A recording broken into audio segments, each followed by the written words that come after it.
反曲的普通主板，升级成为高级程度的服务器板卡或通信模块，肯定会担心热过量加热会使 PCB 板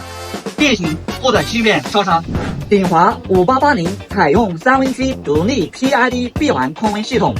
稍部精控热风穿焊芯片，下部大面积红外预热区抵消板层应力，底部恒温机稳定支撑，正负20摄氏度温差精度，确保热量均匀渗透，从根源上杜绝 PCB 板变形与芯片因热应力损伤。凭借450×420毫米的 PCB 板兼容尺寸，5880轻松应对各类大型板卡。其稳固的机械结构确保了加工过程中的极致平稳，解决了大尺寸板卡在返修时定位不准、受热不均的行业难题。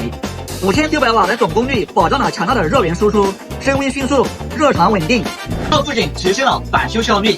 并确保了在焊接大型芯片或有多排 B 级 BGA 的板卡时，热量能持续均匀的覆盖整个焊接区域，保证整个焊接质量的一致性。